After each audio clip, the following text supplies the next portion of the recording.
Al mismo tiempo que distintos reportajes develan que grupos criminales en México están contratando sicarios no solamente mexicanos, sino colombianos y de otros países como de Guatemala y El Salvador, en operativos realizados en forma simultánea en distintas alcaldías de la Ciudad de México por fuerzas de seguridad federales y locales, han desmantelado redes de grupos criminales con participación de personajes ligados a los cárteles de Sinaloa, Sonora y de Michoacán.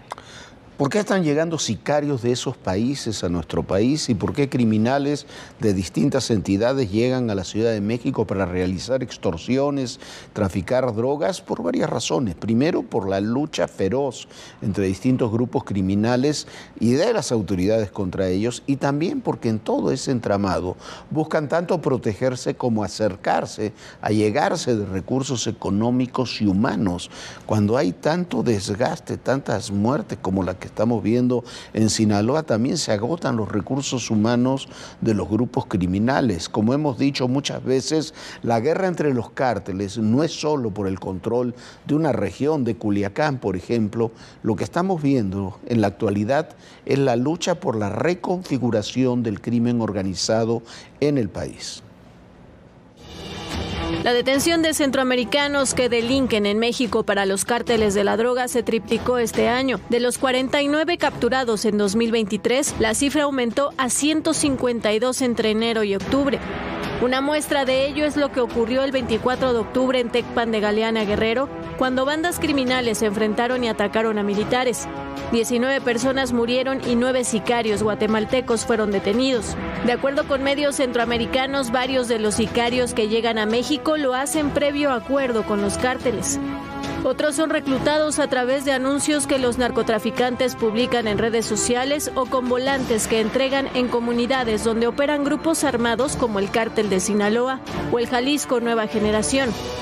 Datos oficiales que arrojan las detenciones indican que los guatemaltecos son los que más participación tienen con el narco en México, seguido por los hondureños y los salvadoreños.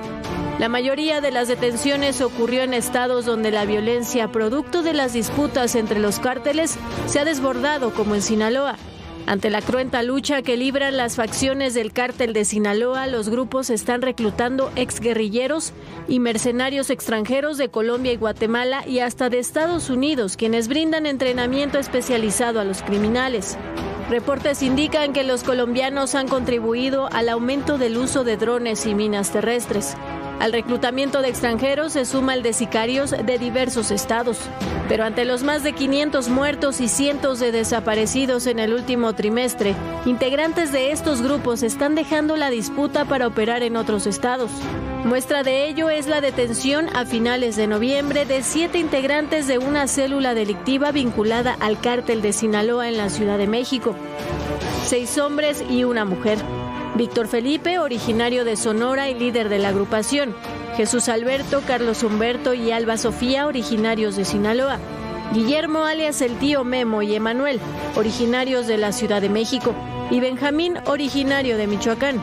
Lo cierto es que estas detenciones en la Ciudad de México y en otras entidades están relacionadas con la traición que desencadenó una ruptura al interior del Cártel de Sinaloa cuando Joaquín Guzmán López, uno de los hijos del Chapo Guzmán, sometió y entregó al gobierno de los Estados Unidos al Mayo Zambada. La guerra entre criminales en Culiacán ocasionó que células de otros estados llegaran a reforzar huestes de las dos facciones enfrentadas, la Malliza y la Chapiza. Pero a 4 meses de enfrentamientos atroces entre criminales y fuerzas federales locales, los recursos bélicos comienzan a mermar. Es por eso que integrantes del cártel comienzan a desplazarse a otras regiones para protegerse, pero también para continuar con sus actividades ilícitas que les permitan obtener recursos. La guerra entre facciones y células no es solo por el control de Culiacán y del cártel, es parte de la reconfiguración del crimen organizado en todo el país. Mire, la historia de la participación de personajes del extranjero en el narcotráfico en México no es nueva, tiene muchos años. Siempre ha habido una cierta participación de personajes que venían de Centroamérica o de Colombia, como dice el reportaje, de Estados Unidos también, para entrenar básicamente para entrenar más que para participar a los grupos criminales, al sicariato de los grupos criminales. El primero que comenzó a tener una política diferente fueron los de Osiel Cárdenas, los Zetas, todos estos grupos.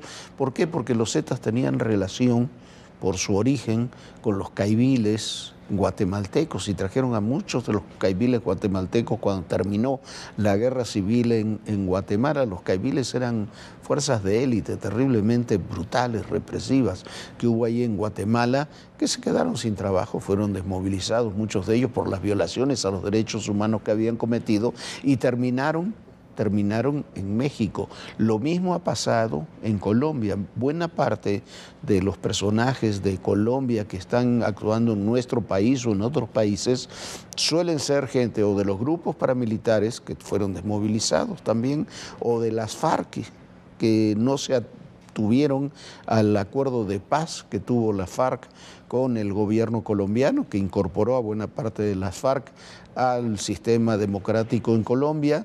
Y muchos de esos miembros de la FARC que no aceptaron los acuerdos, en realidad terminaron en el crimen organizado en Colombia y en otros países, entre ellos México. Esa es una realidad. También es una realidad que hay personas de origen extranjero que están involuntariamente o que han llegado, que han cruzado en estos flujos migratorios que hay en México y que han sido secuestrados, han sido comprados, han sido coaccionados para llenar los huecos que quedan en los grupos criminales que sufren un desgaste también con estos miles de asesinatos que tiene cotidianamente, mensualmente, nuestro país. Esa es la realidad, una realidad que se marca, Viviana, cada vez más también por situaciones de extrema violencia como las masacres que estamos viendo cotidianamente.